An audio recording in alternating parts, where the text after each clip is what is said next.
అందరికీ నమస్కారం. Welcome to Dakshin TV. మరి ఈ రోజు టుడే టాపిక్స్ ఏంటి, ఏమేమి ఉన్నాయని చూద్దాం. మనతో పాటు శివారెడ్డి సార్ ఉన్నారు. నమస్తే శివారెడ్డి సార్. నమస్తే మేడం. ఈ రోజు టాపిక్స్ గురించి మనం మాట్లాడితే చూస్తూనే ఉన్నాం, రోజుకి కొత్త కొత్త టాపిక్స్ మన ముందుకు వస్తున్నాయి, మనం చర్చించుకోదగ్గ విషయాలు వస్తున్నాయి. ఈ రోజు తీసుకున్నట్లయితే ఆర్జీవి వ్యూహం మూవీ పైన కేసు ఫైల్ చేయడం జరిగింది అని చర్చానీయాంశంగా జరిగింది. మరి దానిపైన మీ స్పందన ఏంటి సార్? ఆర్జీవి గారి సినిమా అంటేనే ఒక ఇంత మార్కెట్ లో ఎప్పుడు ఏదో ఒక అలజడి, ఏదో ఒక విమర్శ వస్తూనే ఉంటాయి. తను గడిచిన 4 ఏళ్లలో ఎన్ని సినిమాలు తీసుంటే అన్ని కేసులు ఫైల్ కావడము, అన్ని సార్లు కోర్టులకు వెళ్ళడము, అన్ని వివాదాలు అనేది, వివాదం లేకపోతే వర్మ లేడు, వర్మ లేకపోతే వివాదం లేదనే పరిస్థితిలో ఈ రోజు మార్కెట్ లో వర్మ గారు ఉన్నారు. దానికి కారణాలు ఏదైనా కావచ్చు, తన యొక్క వ్యక్తిగత జీవితము లేదా తన ఇష్టం వచ్చినట్టు తను వ్యవహరించే శైలి కావచ్చు, ఏదైనా కావచ్చు. అయితే ఈ రోజు టాపిక్ లో కోర్టులు వ్యవహారాలంటే గత కొంతకాలంగా లక్ష్మీ సెన్టీఆర్ అని, అమ్మరాజ్యంలో కడపరెడ్డి అని, ఇట్లా డిఫరెంట్ ఆయన జోనర్స్ ఎంచుకొని సినిమాలు తీస్తూ ఉన్నాడు. ఫ్రెష్ గా వ్యూహం ఇది టోటల్ గా ఏ పొలిటికల్ బేస్డ్ మూవీ ఇది. అంటే గత 40 years గా చెప్పాలి. ఎందుకంటే అందులో తను స్పష్టంగా చెప్తున్నాడు, ఆయన ఈ రాష్ట్రంలోని 2 ప్రధాన పార్టీల యొక్క నాయకులు వారి వ్యక్తిగత లేదా రాజకీయ జీవితాల మీద ముడిపడినటువంటి కథ అని చెప్పేశాడు ఆయన.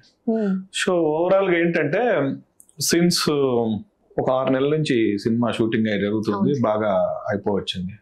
సో ఇప్పుడు విషయం ఏంటంటే సినిమా రిలీజ్ అనేటటువంటి తంతు దగ్గర పడడంతో ఈ యాక్షన్స్ అన్ని స్టార్ట్ అయినాయి. ఈ ఎవరైతే ఈ తెలుగుదేశం ఫాలోవర్స్ కావచ్చు, లేదా చంద్రబాబు నాయుడు, లోకేష్ కి సపోర్ట్ చేసే వాళ్ళు యాక్చువల్గా సినిమాల మీద అంత పెద్దగా స్పందించాల్సిన అవసరం లేదు. ఎందుకంటే ఒక్కొక్కసారి ఇప్పుడు ఈ పవర్ ఉంటే వీళ్ళ మీద సినిమాలు వస్తాయి, ఆ పవర్ ఉంటే వాళ్ళ మీద వాళ్ళని విమర్శిస్తూ వస్తూనే ఉంటాయి ఇవన్నీ ఎప్పుడు కూడా.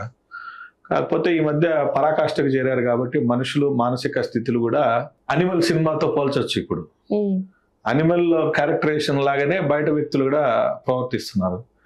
ఇష్టం వచ్చినట్టు మాట్లాడడము, ఇష్టం వచ్చినట్లు చేయడము.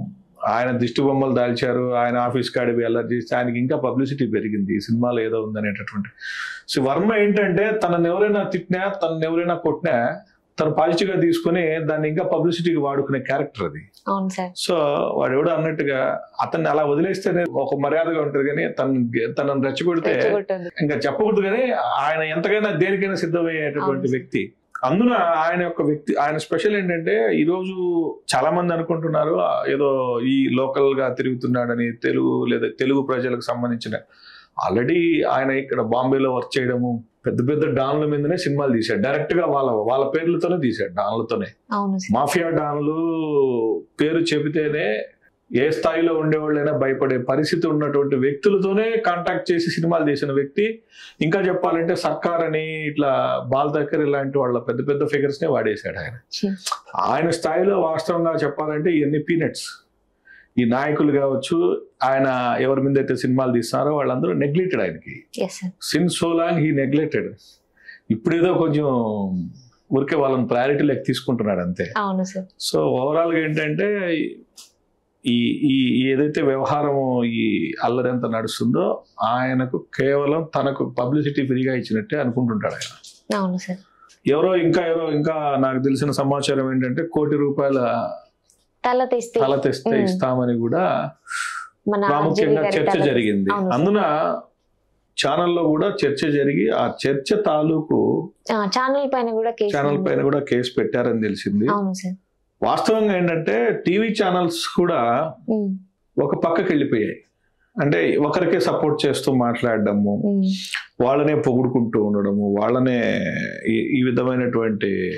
యాక్చువల్గా ఏంటంటే తల తెస్తాను అనేంత బహిరంగంగా ప్రకటన చేస్తే మనం అట్లాంటి ప్రకటనలు ఎక్కడ చూస్తుంటాం అంటే ఐఎస్ఐ ఉగ్రవాదులను, ఏ పెద్ద తీవ్రవాద ఆలోచనలు, తీవ్రవాద ముఠాల నుంచే మనం జనరల్ గా ఇట్లా వాళ్ళ తల తెచ్చిస్తే ఇంత ఇస్తాను, వీళ్ళ తల తెచ్చిస్తే ఇంత ఇస్తా అనేటటువంటి మాటలు వింటుంటాం.